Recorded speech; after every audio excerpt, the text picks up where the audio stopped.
es el maestro Pablo Buy Greña Romero de Terrero. Él es químico farmacéutico biólogo egresado de la Facultad de Química de la Universidad Nacional Autónoma de México. Realizó estudios de posgrado en Ciencia y Tecnología de la Panificación en el American Institute of Baking, ubicado en Kansas, Estados Unidos. Ha colaborado en el desarrollo de la industria de alimentos durante 26 años, de los cuales 17 ha prestado servicios en la empresa DuPont en su división de nutrición y salud. Actualmente ocupa la posición de especialista senior en aplicaciones para la industria de la panificación. Durante estos años de experiencia profesional ha desarrollado habilidades importantes para dar soporte a productores dentro del sector de la panificación, mediante la transferencia de conocimientos y tecnología en la aplicación de ingredientes funcionales que DuPont produce y además comercializa, mediante el desarrollo de conceptos y soluciones innovadoras, así como proporcionando entrenamiento y asesorías dentro de las instalaciones de las industrias. Bienvenido. Buenos días a todos. Mi nombre es Pablo. También soy egresado de la heroica Universidad Nacional Autónoma de México. Hace muchos años me planté en Ciudad Universitaria. Me siento muy orgulloso de ser parte de esa compañía. Esta es la agenda que vamos a ver el día de hoy. Perdón, ¿todos ustedes ya están en los últimos semestres o en especialidad o en maestría o a la mitad? Okay, pero son de los últimos semestres. Bueno, el tema de hoy es tratar de hacer un producto natural utilizando enzimas y las enzimas como sustitución de productos químicos. Como introducción, me encantaría compartirles este video.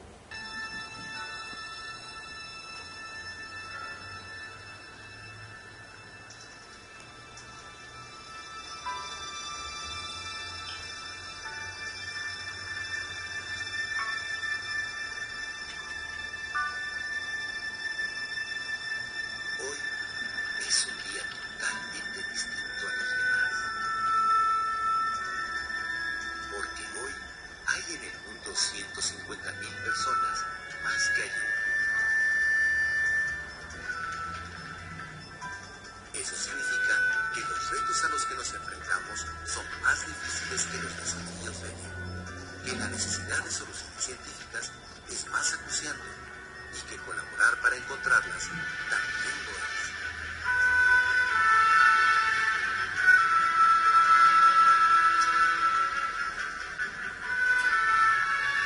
Solo trabajando unidos podremos proporcionar alimentos más nutritivos y seguros a una población en continuo crecimiento. Asociarnos a nivel global es el único camino para encontrar soluciones energéticas más sostenibles para un planeta que las necesita cada vez más. Aunar esfuerzos es la mejor forma de proteger la Tierra y a los miles de millones de personas que vivimos en ella.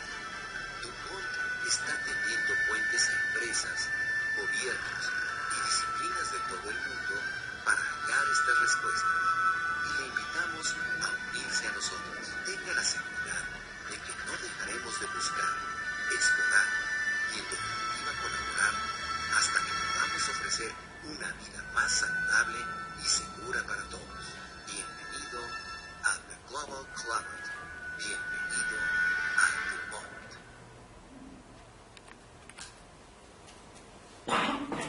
Como ustedes pueden ver en el video, DuPont es una industria de ciencia y como industria de ciencia colabora con gobiernos, con industrias y con instituciones como ustedes para hacer un mundo mucho más saludable, mucho más cómodo y mucho más seguro para toda la humanidad. En DuPont tenemos estos productos, nos dedicamos a estos sectores dentro de la industria, nos dedicamos a la agricultura, nutrición y salud, que es en donde pertenecemos Luis Javier y yo. Tenemos también químicos de alto desempeño, materiales de alto desempeño, materiales electrónicos y materiales para producir seguridad y protección. Y también nos dedicamos a la biociencia industrial. Estas son algunas de las marcas comerciales de DuPont que quizá algunos de ustedes identifican. Producimos nylon, Nomex, que son uniformes para protección contra incendios y astronautas y esas cosas. Producimos Corian, que es el material que pueden encontrar en muchas cocinas y restaurantes industriales. Producimos Teflón, un material que se llama Tyvek, que es resistente para cargar cosas y esas. Manejamos pesticidas, manejamos Kevlar, que son para neumáticos, Sorona, que son materiales de impresión. Tenemos el área Pioneer, que son semillas, sistemas de energía avanzada. En la presentación anterior oímos un poco de pesticidas, un poco de semillas. Realmente yo no soy experto en el tema, como para decirles si produce beneficio o si produce algún perjuicio.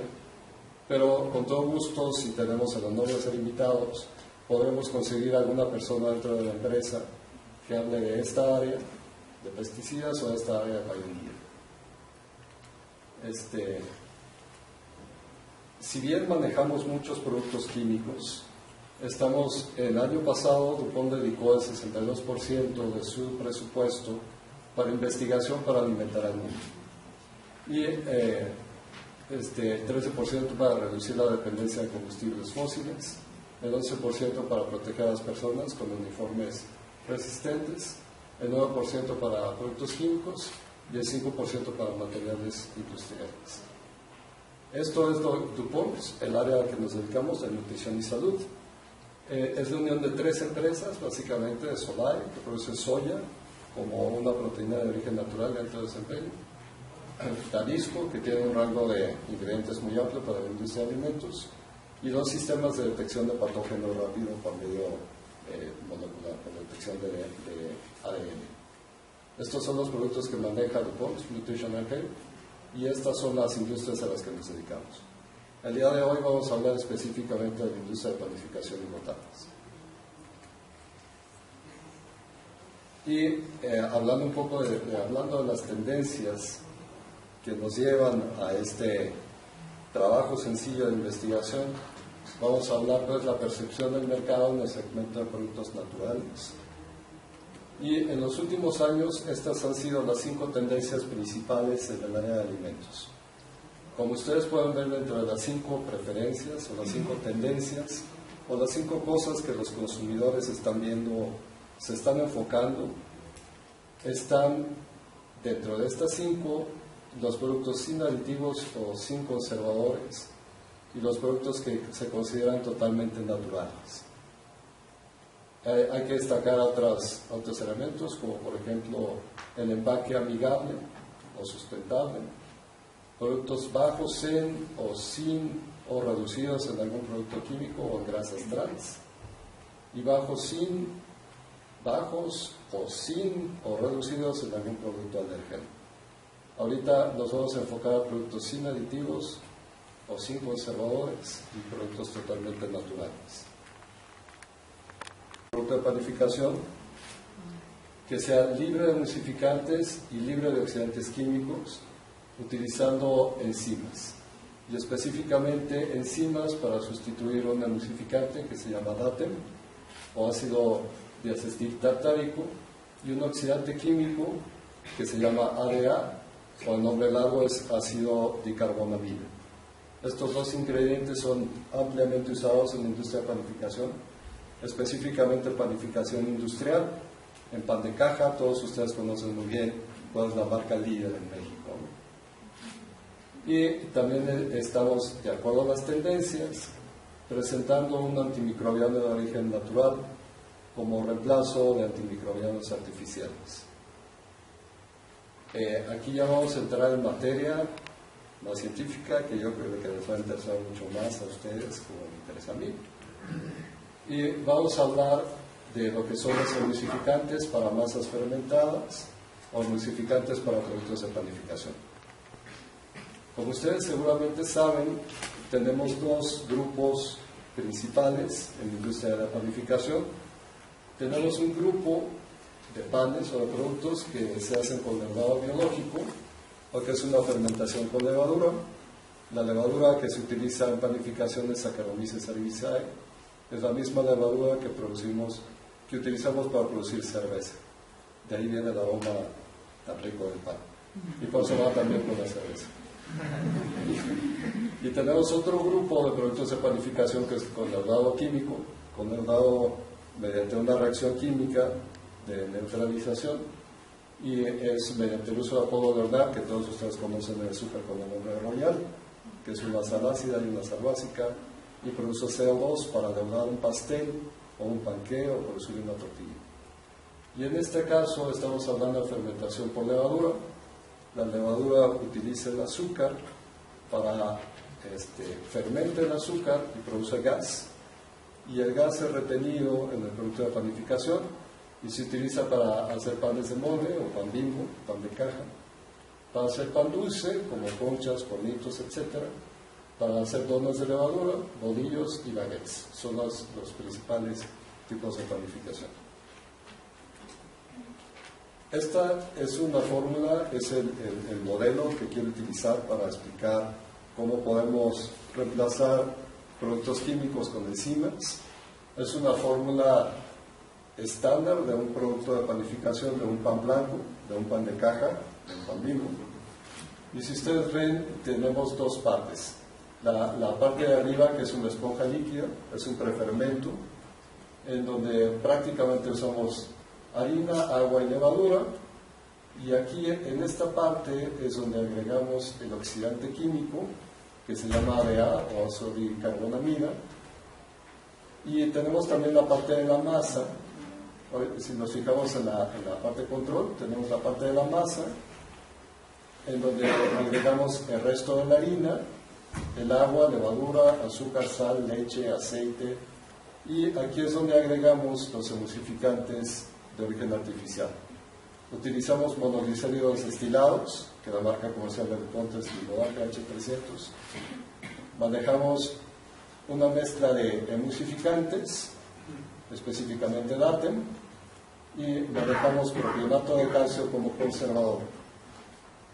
De tal manera que tenemos la fórmula control, y de esta fórmula control la vamos a reemplazar por ingredientes naturales, y vamos a explicar cómo funciona la enzima exosoxidasa para reemplazar el oxidante químico ADA, y vamos a explicar cómo estas tres enzimas, la glicolipasa, hemicelulasa y exosoxidasa, nos ayudan a reemplazar un emulsificante de origen artificial. Y al final vamos a hablar de enzimas que utilizan como sustrato principal el almidón para dar suavidad durante la vida del panqué. Y al final vamos a mostrar un antimicrobiano natural para sustituir un antimicrobiano de origen artificial. Esta fórmula la vamos a ver varias veces, explicando paso a paso, y de cualquier manera la tienen en su memoria.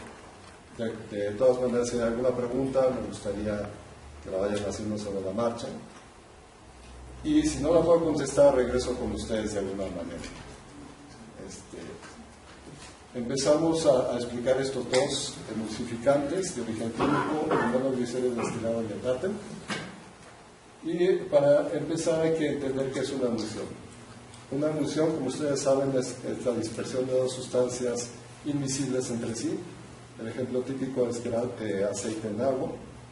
No se mezclan entre sí, pero cuando agregamos un emulsificante, los emulsificantes se ponen justamente en la interfaz entre las dos sustancias invisibles, haciendo que se dispersen. Nunca se va a solubilizar una en otra, simplemente se van a dispersar. Y los emulsificantes en general tienen esta estructura. Estas son una representación enfocándonos solo a una molécula de un emulsificante en esta interfase. Y estos son dos ejemplos típicos de emulsiones. Una emulsión de agua en el medio continuo que es aceite, el ejemplo típico son margarinas, y una emulsión de aceite disperso en agua, y el ejemplo típico son mayonesas o un helado. Viendo más de cerca, enfocándonos más a la molécula del emulsificante, el emulsificante está constituido por dos partes principales.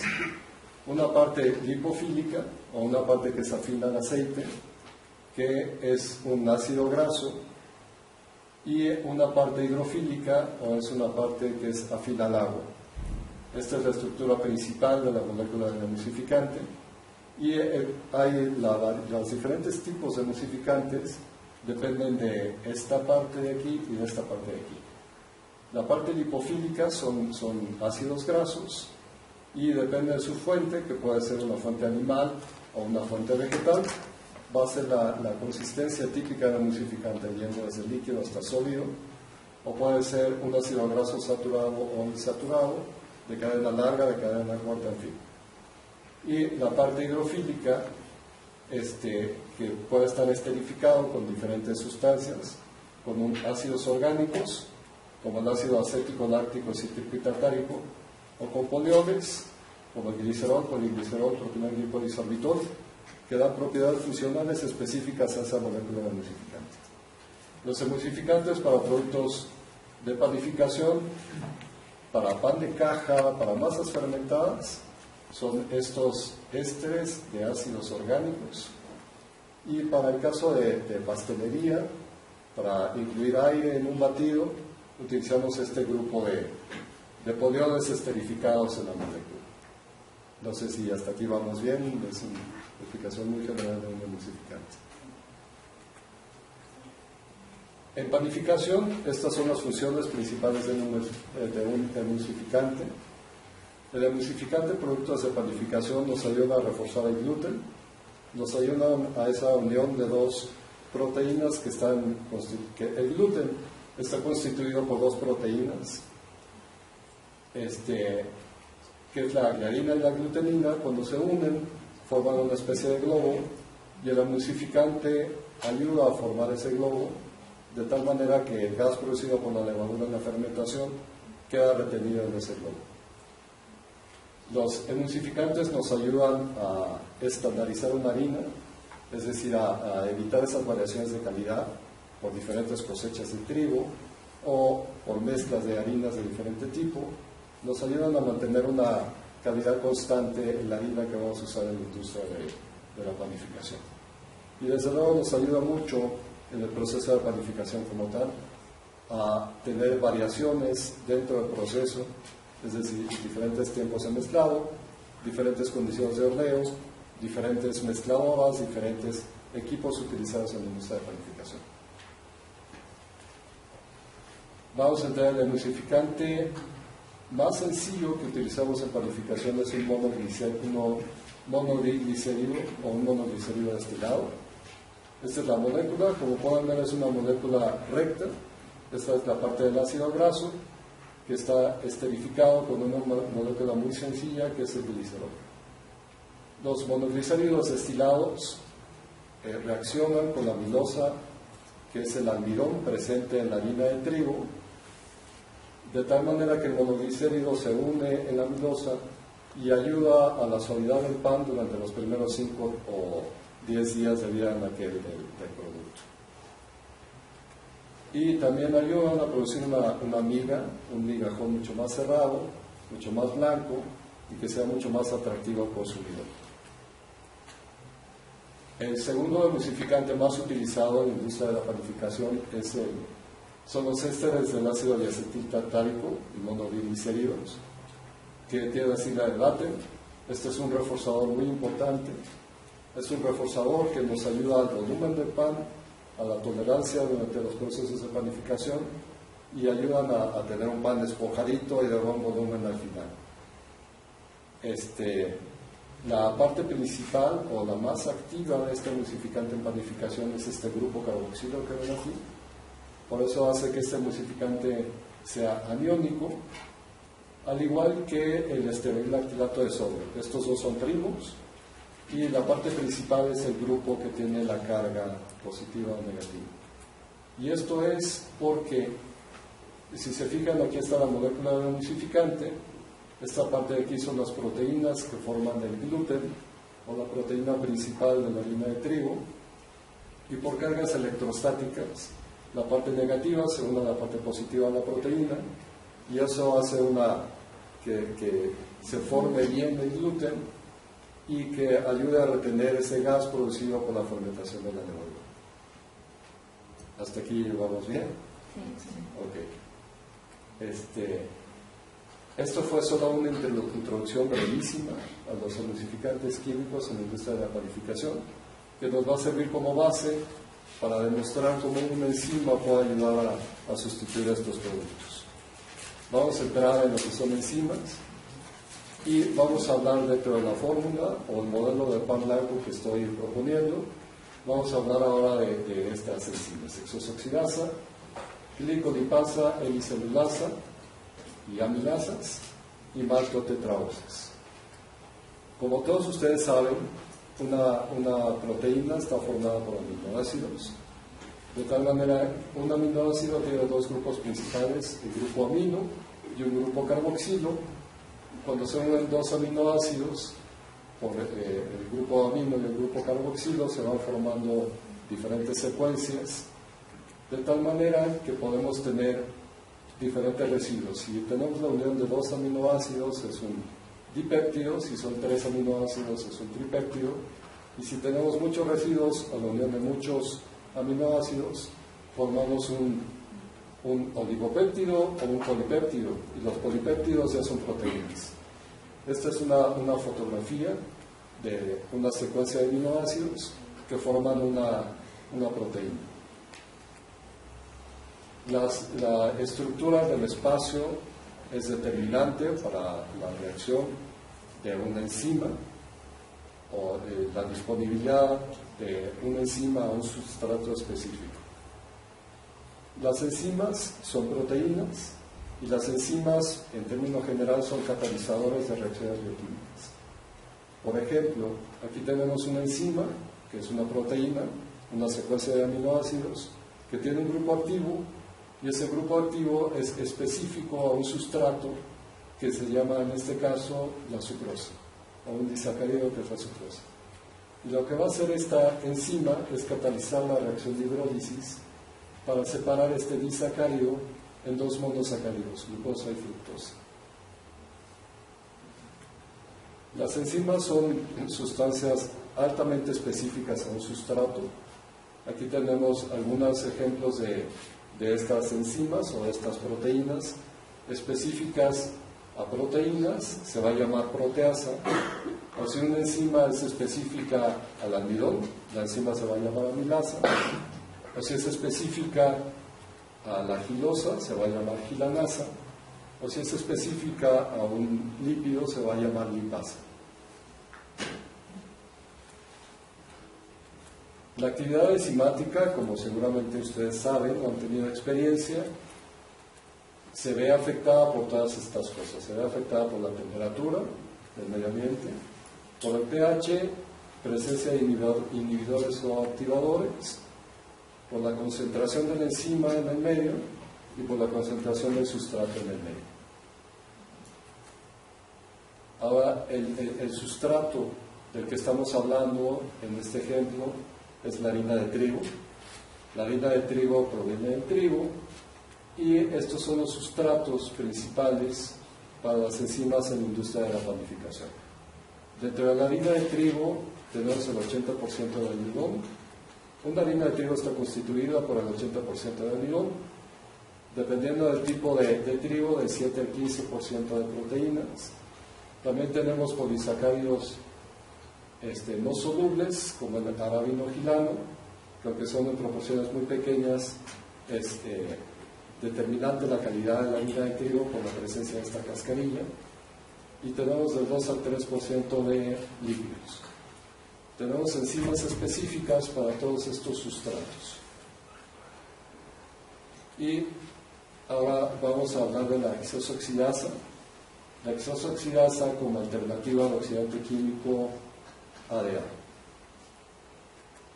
La hexosoxidasa, como ustedes se pueden imaginar, el sustrato es la proteína, 7 al 15% de la proteína dentro de la harina de trigo. La hexosoxidasa lo que hace es un proceso de oxidación, y si ustedes recuerdan, dentro de su materia de química inorgánica y orgánica, un proceso de oxidación es la pérdida o ganancia de electrones. Una sustancia pierde electrones y otra sustancia gana electrones dentro de esta reacción de óxido-reducción. En el caso de la proteína de trigo, que está conformada por dos proteínas principales, la gliadina y la glutenina, ocurre una reacción de oxidación en donde se forma un enlace disulfuro al unirse dos moléculas de azufre por el proceso de oxidación, por el proceso de esta pérdida de electrones, y esta unión de disulfuro hace que las dos proteínas se unan y forman este globo que ayuda a retener el gas en la levadura, el gas que produce la levadura durante la fermentación. Las enzimas son específicas, actúan a un pH y a una temperatura específica. En el caso de la exosoxidasa, su mayor actividad es a un pH de 4.6 y a una temperatura alrededor de 30 grados centígrados. De tal manera que en un proceso de panificación, la exosoxidasa va a ser activa desde el momento en que empezamos a adicionar agua y harina a una temperatura de 25 grados centígrados, que es cuando empieza el proceso de fermentación, empieza a actuar la exosoxidasa y actúa durante todo el proceso de panificación hasta las primeras etapas durante el horneo. A diferencia de oxidantes químicos, como el ácido ascórbico o el ADA, que solo oxidan en una parte dentro del proceso de panificación. De tal manera que podemos tener un proceso de oxidación o un proceso de reforzamiento de la proteína mucho más controlado en el proceso de panificación, utilizando una enzima que utilizando un oxidante químico. Esta exosoxidasa, como hemos hablado, hace un proceso de oxidación en dos moléculas o dos proteínas, que es la gliadina y la glutenina. La glutenina, el principal aminoácido de la glutenina es la cisteína y el principal aminoácido de las gliadinas es la prolina. La glutenina y la gliadina le dan esas características específicas a la harina de trigo de tener la extensibilidad y la tenacidad adecuada. Este es el mecanismo de reacción de la exosoxidasa. La exosoxidasa actúa sobre un monosacárido, que puede ser glucosa o maltosa, en presencia de oxígeno, y produce un peróxido de hidrógeno. Realmente el peróxido de hidrógeno es el que oxida la proteína dentro de la harina de trigo y produce este enlace disulfuro. Forma un enlace covalente muy fuerte entre dos grupos tiodes de la cisteína, y la cisteína, si recordamos, es el aminoácido principal que está en la glutenina de la harina de trigo. Esta unión de disulfuros hace que ese globo sea mucho más resistente, que sea resistente pero al mismo tiempo flexible, para ayudar a retener más gas y obtener un producto de panificación más inflado, más esponjadito, de mayor volumen. Eso fue en cuanto a exosoxidasa. No sé si hay alguna pregunta o inquietud hasta aquí. De tal manera que en esta parte de la formulación ya logramos sustituir un oxidante químico por un oxidante de origen natural, que es con enzima exosoxidasa. En este momento vamos a hablar de enzimas que actúan en el lado de la masa y vamos a discutir cómo podemos sustituir un emulsificante, el látex, que lo vimos anteriormente,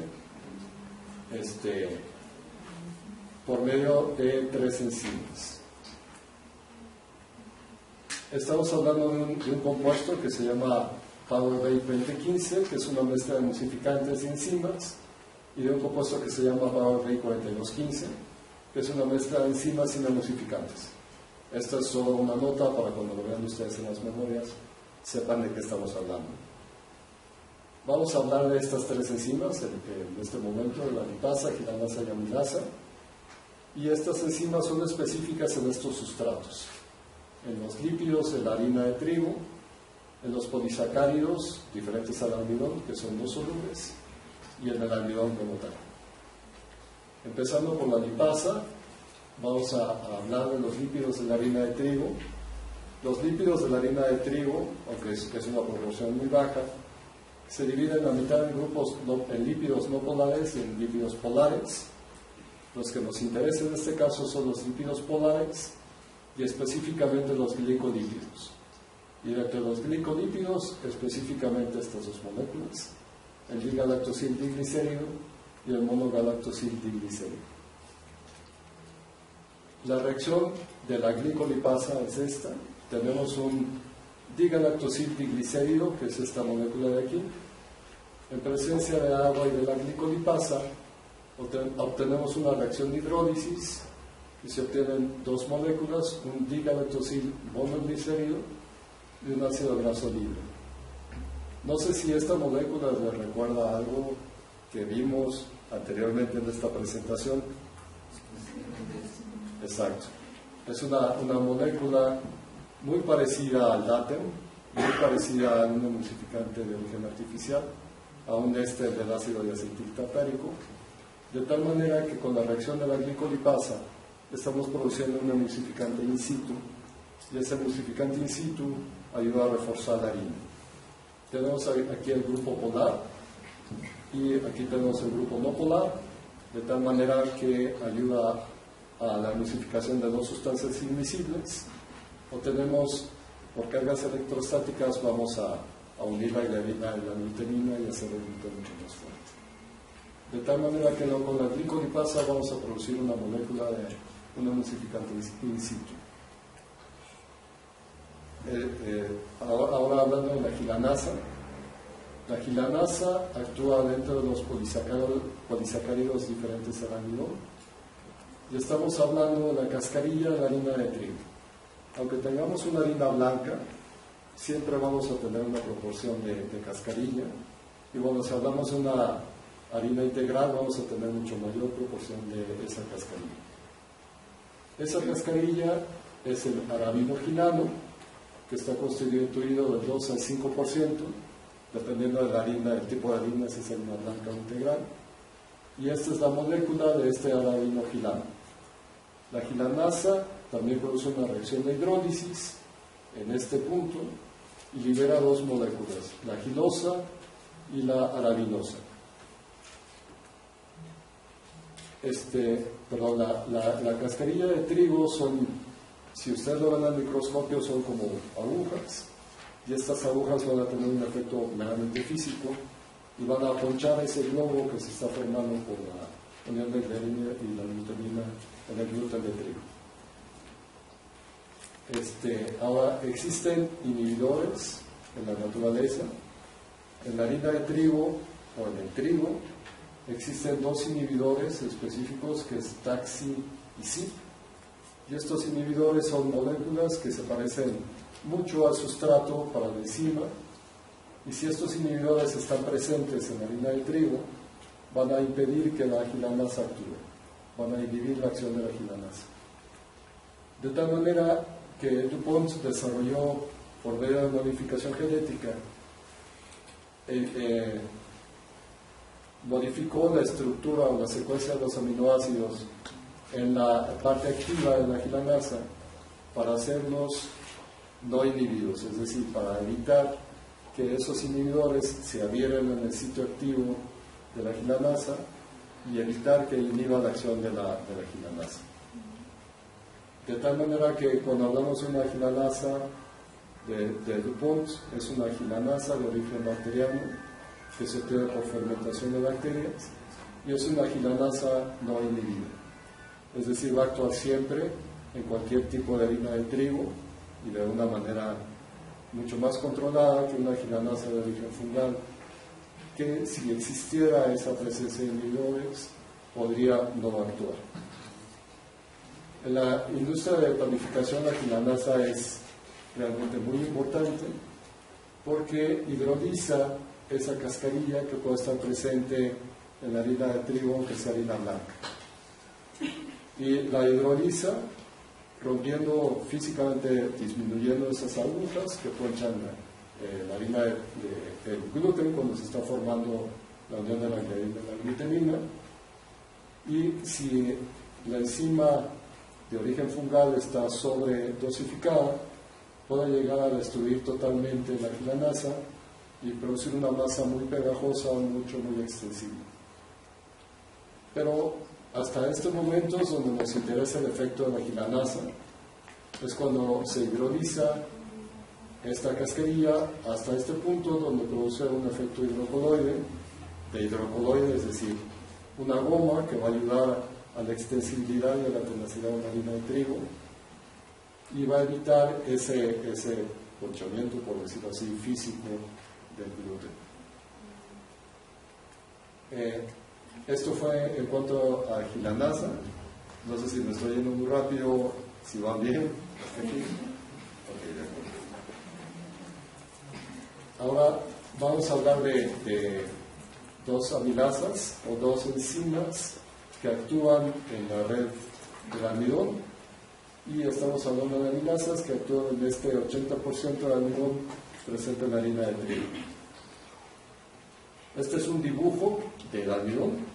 Como ustedes saben, el almidón de trigo está formado por amilasa y amilopectina y tiene son uniones de moléculas de glucosa por enlaces alfa-1,4 o por enlaces alfa-1,6. El almidón es como un árbol.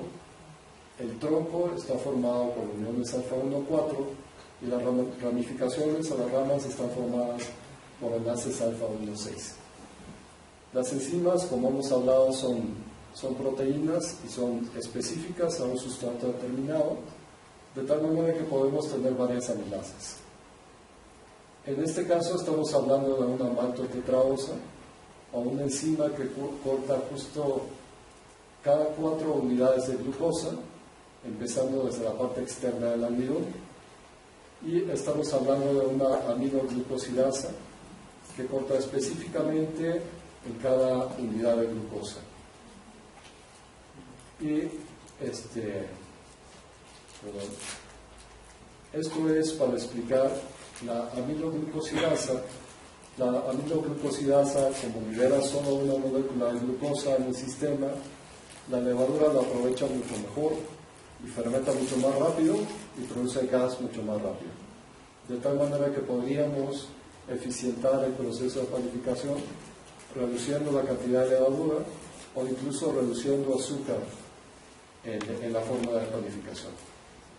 Y estamos hablando de esta maltotetraosa, que es la que corta justo 4 unidades, el almidón, y esta enzima específica ayuda a la suavidad del producto durante 15 o hasta 20 días de almacén.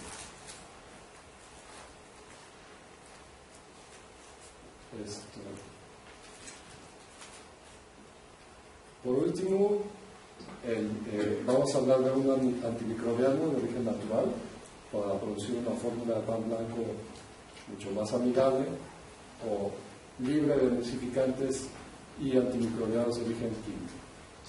Y estamos hablando de este antimicrobiano natural con el nombre comercial de Microguard 910. El Microguard es un fermento, es decir, fermentamos almidón de trigo para producir un metabolito que se llama ácido propiónico. Y el ácido propiónico tiene un efecto inhibidor para el crecimiento de hongos y levaduras. Es decir, el ácido propiónico evita que el hongo en la superficie del pan crezca y evita que las levaduras indeseables también produzcan fermentación durante la vida de la que del pan. La manera de obtener el ácido propiónico es esta. Tenemos una bacteria que está fermentando el almidón de trigo. Por el crecimiento produce un ácido orgánico que es el ácido propiónico de forma natural. Sin embargo, el ácido propiónico está en forma líquida, está en el medio, y lo precipitamos haciéndolo reaccionar con hidróxido de sodio y formamos el perclorato de calcio, que es un polvo, y es mucho más fácil adicionar un polvo en una fórmula de pan que en un líquido. Esta es la manera de actuar del ácido propiónico. La levadura tiene un equilibrio entre los iones hidrógeno dentro de su célula y los iones hidrógeno del medio ambiente.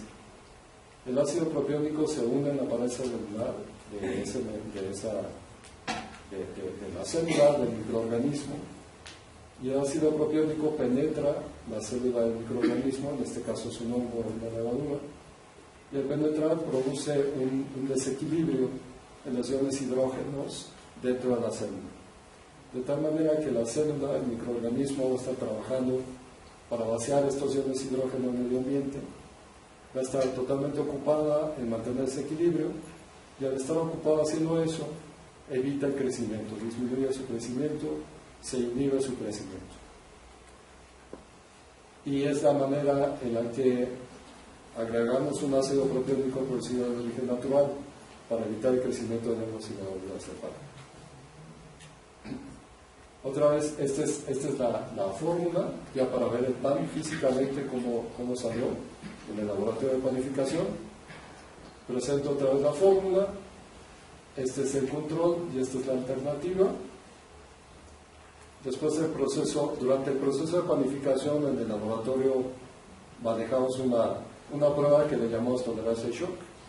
La tolerancia al shock es justo después del periodo de fermentación, cuando el pan es más débil, cuando el sistema es más débil, después de que la levadura produjo todo el gas, infló el pan, antes del proceso de horneo, montamos el molde en 2 tabiques, separamos los tabiques y hacemos que el molde choque en la mesa en una mesa. De tal manera que provocamos que se ponche el sistema, y esto simula lo que pasa en una industria. En una industria, no sé si han tenido la oportunidad de ir a una fábrica de Bimbo o una panadería. El caso es que en la industria parece feria eso. Está totalmente cerrado el sistema, y los moldes después de la cámara de fermentación pasan por subidas y bajadas para llegar al horno, y en esas subidas y bajadas los moldes están chocando entre sí, de tal manera que al ser muy sensible a la masa se puede ponchar el pan y producir producto de mala calidad. Esta es una prueba que hacemos para ver qué tanto aguanta ese choque mecánico, qué tanto tolera ese proceso de producción tan drástico. En el caso de una panadería artesanal, en una panadería que vemos en cualquier punto de la ciudad, simularía lo que pasa cuando hacemos una bolita para hacer conchas, por ejemplo, que la ponemos en un molde y después la tapamos con azúcar, fermenta, crece, y es el momento en el que está más débil la masa. Y como ustedes saben, ponen las charolas en espigueros, en carritos, la meten en un cuarto, que es la cámara de fermentación, y después de 60 minutos o el tiempo de terminar la fermentación, sacan el carrito para llevarlo al horno. Y generalmente las panificadoras chiquitas que vemos en todas las esquinas, el piso no es el más liso, es como la salida aquí, que está lleno de manchas.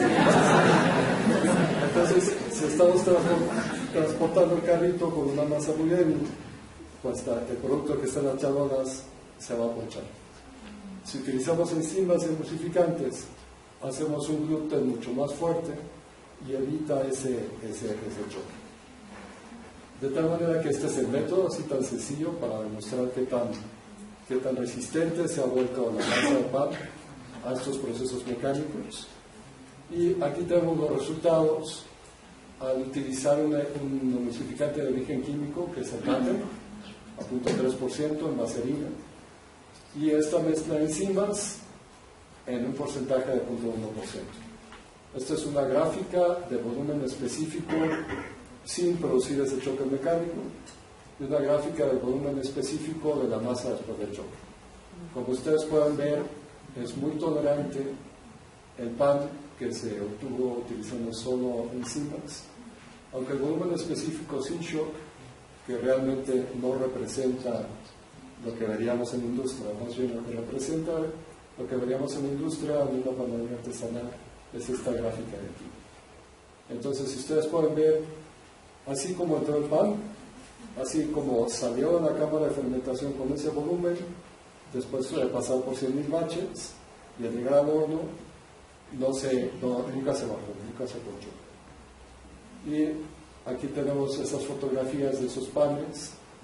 Un pan que es el número 1, el pan sin shock, es decir, el que se trató así con pincitas, y el pan que simuló el pan que simuló el proceso industrial, es decir, que hicimos un movimiento drástico haciendo que el pan chocara en la mesa, simulando lo que pasa en el transporte de la fermentación al horno.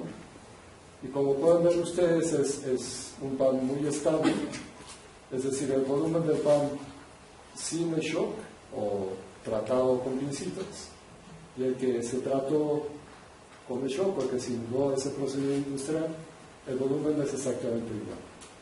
Sí, tenemos un volumen ligeramente menor, pero realmente no se considera un volumen significativo, una diferencia significativa. Y este volumen se mantiene a través del tiempo, porque yo, bueno, un tiempo trabajé en Vigo precisamente, Ajá. y entonces un fenómeno que se veía mucho era que cuando empacaban el pan, pues se quedaba súper apretadito en la bolsa, ¿no? Pero cuando ya lo teníamos monitoreando varios días, Ajá. bajaba mucho el tamaño.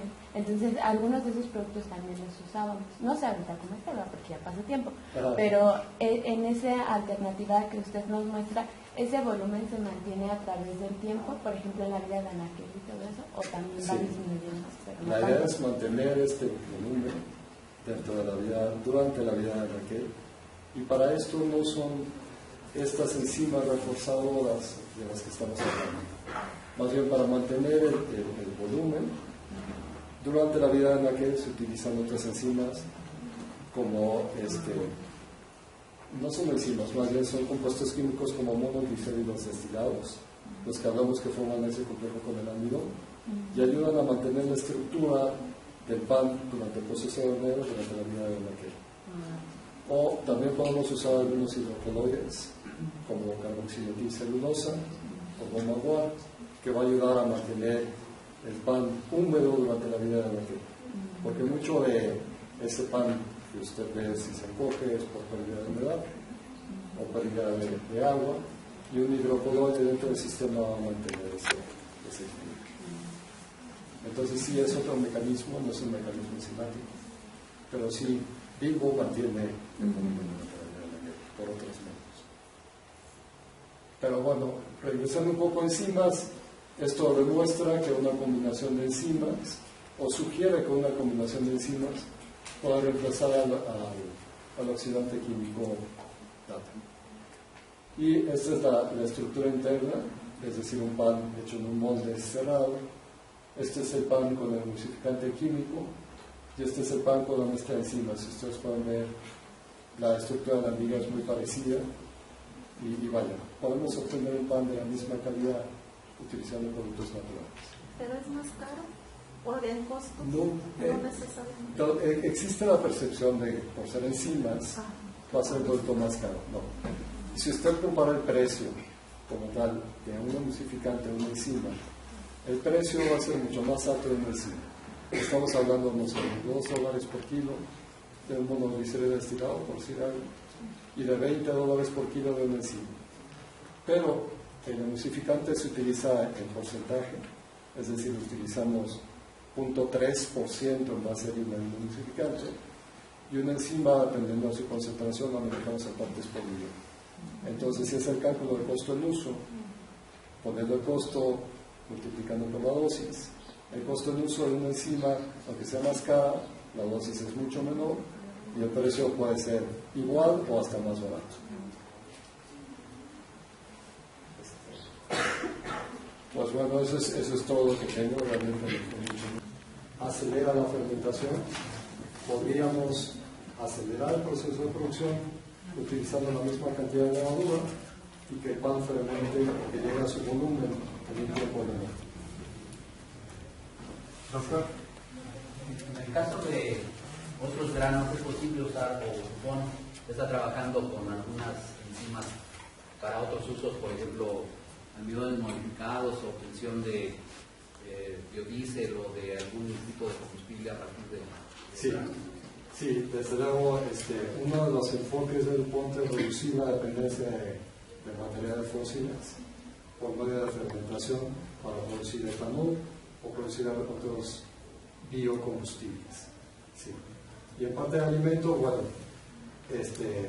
Danisco, que fue la compañía que compró DuPont, tiene experiencia en trigo, mucho más experiencia en trigo que en otros cereales. Sin embargo, empezamos algún proyecto para maíz y específicamente para tortillas a base de harina de maíz, que estamos en las primeras etapas, apenas aprendiendo de otros cereales, pero sí, el enfoque es diversificar hacia otros cereales, además de trigo. para hacer de competencia a Maseca, por ejemplo? No, más bien no, porque nosotros no podemos, bueno, sí, pero tenemos una división Pioneer que hace, generalmente cada semestre o cada año lanzamos anuncios y darles oportunidades a alumnos para hacer su servicio social o para colaborar como becarios dentro del deporte. Un ejemplo palpable es Luciaria. Y vaya, seguramente verán un anuncio, esperemos que lo acepten como pues invitándonos a eso, ¿no? A participar y a hacer prácticas con nosotros. Bueno, ¿no tienen alguna otra pregunta? Perfecto, gracias.